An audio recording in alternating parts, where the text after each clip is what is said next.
भी लगभग 7,000 करोड़ रुपए किसानों के खातों में डाले जा चुके हैं।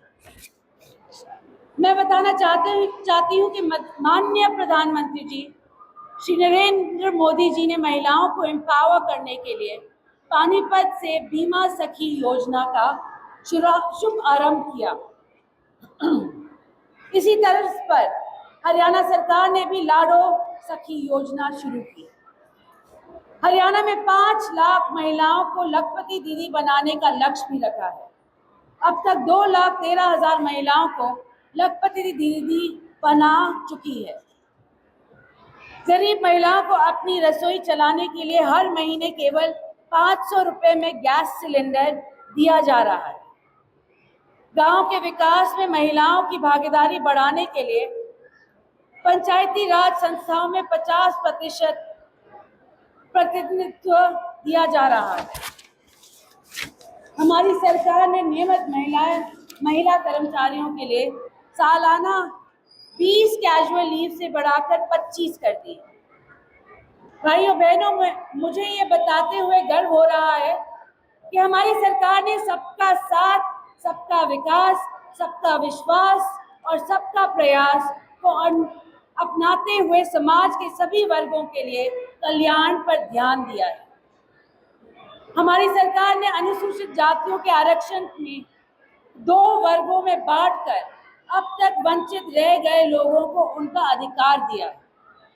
पिछड़ा वर्ग की क्रीमी लेयर आय सीमा को 6 लाख से बढ़ाकर 8 लाख रुपए किया है। साथ ही पिछड़ा वर्ग भी को पंचायती राज संस्थाओं व शहरी स्थानीय निकायों में आरक्षण दिया है। गरीब परिवारों की बेटियों की शादी पर मुख्यमंत्री विवाह शगुन योजना के तहत गरीबों के सिर पर छत उपलब्ध करवाने के लिए प्रधानमंत्री आवास योजना के तहत 1,47,000 मकान दिए हैं। आयुष्मान भारत चिरायु योजना 22 लाख लोगों के 5 लाख रुपए तक का मुफ्त इलाज सुविधा मिल रही है। हमने किडनी रोग की पीड़ित रोगियों के लिए गवर्नमेंट और मेडिकल कॉलेजेस में फ्री डायलिसिस की सेवाएं दी हैं। हाल ही में हम 629 मेडिकल ऑफिसर्स और 530 आयुष मेडिकल ऑफिसर्स को भी भर्ती कर चुके हैं। राज्य में लिंग अनुपात के हर दर वर्ष 2024 में 9,010 रही थी और इसको और बढ़ाने के लिए स्टेट टास्क फोर्स की जरिए कई कड़े कदम उठाए जा रहे हैं। राज्य में नेशनल टीबी एलिमिनेशन प्रोग्राम सुचारू रूप से चल रहा है। अब तक 1855 ग्राम पंचायत टीबी मुक्त हो चुकी है। भाइयों बहनों, आज इस पावन अवसर पर हम सब मिलकर ये संकल्प लें कि चाहे कैसी भी चुनौती हो, हम अपने देश की गरिमा, उसकी अखंडता और उसकी स्वतंत्रता की रक्षा में अडिग रहेंगे। हम केवल वर्तमान की नहीं बल्कि आने वाले कल की भी नींव मजबूत करेंगे ताकि भारत और शक्तिशाली, आत्मनिर्भर और विश्व में सबसे विकसित राष्ट्र बन सके। यही संकल्प, यही कर्म और यही त्याग हमारे अमर शहीदों के प्रति हमारा सबसे बड़ी श्रद्धांजलि होगा। एक बार पुनः आप सभी को स्वतंत्रता दिवस की बधाई और शुभकामनाएं। जय हिंद, जय हरियाणा। सेनानीगण व उनके परिवारजन, जिला प्रशासन व पुलिस प्रशासन के अधिकारीगण, आदरणीय बुजुर्गों, भाइयों बहनों, प्यारे बच्चों, पत्रकार व छायाकार बंधुओं, आज का ये दिन केवल कैलेंडर की तारीख नहीं बल्कि करोड़ों भारतीयों की भावनाओं का दिन, जो हमें याद दिलाता है कि माँ भारती के अनेकों वीरों ने अपने प्राणों की बलिदान देकर हमें आज़ादी दिलाई। मैं इस पावन अवसर पर आप सभी को स्वतंत्रता दिवस की हार्दिक शुभकामनाएं देती हूँ और विशेष रूप से उन वीर सैनिकों को प्रणाम करती हूँ जो देश की सीमाओं पर विपरीत हालातों में भी तिरंगे की शान को बरकरार रखे हुए। जिनकी बदौलत आज हम खुली हवा में सांस ले रहे हैं। आज पूरा भारत तिरंगा में है, हर गली हर घर तिरंगे के रंग से रंगा हुआ और हर कोने में देशभक्ति की गूंज है। तिरंगा हमारे इतिहास, संघर्ष और सपनों की जीवंत प्रतीक है। आज हम उन ज्ञात अज्ञात शहीदों को भी श्रद्धांजलि अर्पित करते हैं जिन्होंने आजादी से पहले और बाद में भारत की एकता और अखंडता की रक्षा के लिए अपने प्राण न्यौछावर। जब जब दुश्मन ने भारत की आत्मा पर चोट पहुंचाने की प्रयास किया, तब तक हमारे देश के जवानों ने दुश्मन को करारा जवाब देने का काम किया। हाल ही में पूरी दुनिया ने देखा कि किस प्रकार 22 अप्रैल 2025 में पहलगाम में आतंकवादियों ने भारत के नागरिकों को मौत के घाट उतार दिया और हमारी बहनों का सिंदूर उजाड़ दिया। ये केवल नागरिकों पर एक आतंक हमला नहीं था, बल्कि भारत की आत्मा पे किया गया एक प्रहार था।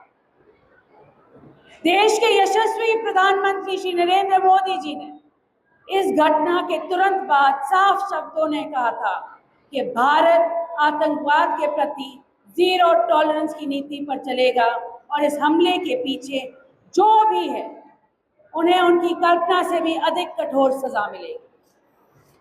आज मुझे ये कहते हुए बड़ा गर्व का अनुभव हो रहा है कि हमारे यशस्वी प्रधानमंत्री जी के नेतृत्व में 7 मई की रात को हमारे बहादुर सुरक्षा बलों ने ऑपरेशन सिंदूर को अंजाम दिया। ये एक सटीक और साहसिक अभियान था जिसमें हमारी सेना ने पाकिस्तान की सरजमीं पर जाकर आतंकवाद के 9 ठिकानों को ध्वस्त किया। ये कार्रवाई उन शक्तियों के लिए साफ संदेश थी जो आतंकवाद को पालती है और पोषित करती है। भारत की ओर से उन्हें कोई जमीन का उन्हीं की जमीन पे करारा जवाब दिया। इसके बाद एक और निर्णायक कार्रवाई की गई और ऑपरेशन महादेव चलाकर हमारे सुरक्षा बलों ने पहलगाम हमले में शामिल आतंकवादियों को समाप्त करने का काम किया। ये केवल हमारा बदला नहीं था, यह आतंकवाद के खिलाफ हमारे संदेश है कि भारत अब चुप नहीं बैठेगा और आतंक के खिलाफ सख्त से सख्त कार्रवाई अमल में लाएगा। भाइयों और बहनों, हमारी सरकार ने शहीदों के परिवार के सम्मान और भलाई को हमेशा पहली प्राथमिकता दी है। जो जवान देश की रक्षा करते हुए शहीद हुए, उनके एक डिपेंडेंट को कंपैशनेट ग्राउंड्स के आधार पर सरकारी नौकरी दे रही है। अक्टूबर 2024 से जून 2025 तक 410 शहीदों के डिपेंडेंट्स को नौकरी दी गई। हरियाणा सरकार ने हाल ही में अपने बजट भाषण में चरखी दादरी, हिसार और यमुनानगर में सेना की भर्ती की तैयारी के लिए आर्म्ड फोर्सेस तैयारी संस्थान खोलने का निर्णय किया। साथ ही रेवाड़ी में एक सैनिक म्यूजियम बनाने का भी सरकार का प्रस्ताव है।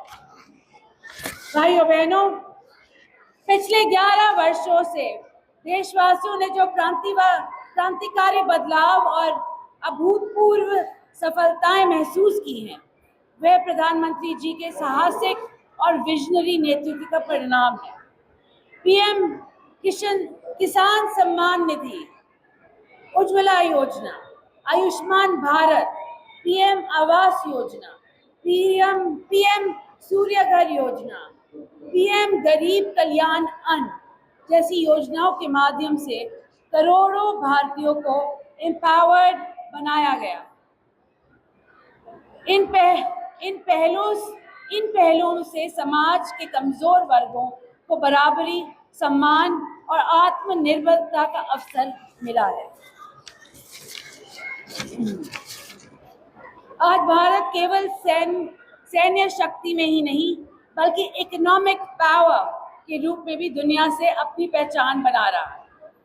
11 वर्ष पहले भारत की इकोनॉमी दुनिया में 14वें स्थान पर थी, जो आज चौथे सबसे बड़ी इकोनॉमी बन चुकी है। प्रधानमंत्री जी के निरंतर प्रयासों से तीसरी सबसे बड़ी इकोनॉमी बनने की ओर हम तेजी से अग्रसर हैं। भाइयों बहनों, मुझे ये बताते हुए बहुत खुशी हो रही है कि यशस्वी प्रधानमंत्री जी के नेतृत्व में और माननीय मुख्यमंत्री श्री नायब सिंह सैनी जी के नेतृत्व में हमारी डबल इंजन की सरकार हरियाणा को नई ऊंचाइयों पे ले जा रही है। हम प्रधानमंत्री जी के विकसित भारत के संकल्प को पूरा करने की दिशा में विकसित हरियाणा का रोड मैप लेकर चल रहे हैं और 2047 में जब देश आज़ादी के 100 वर्ष पूरे करेगा, तब विकसित भारत का जो मैप उभर के आएगा, उसमें विकसित हरियाणा की एक अलग पहचान होगी। हमारे प्रधानमंत्री जी ने विकसित भारत के 4 पिलर बताए हैं, जिनमें युवा, अन्नदाता, महिला और गरीब शामिल है।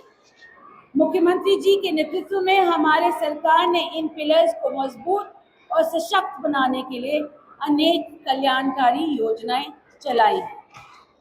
मुझे ये बताते हुए बड़ा हर्ष हो रहा है कि हरियाणा देश का पहला राज्य है जहां किसानों को सभी फसलों की एमएसपी पर खरीदा जा रहा है।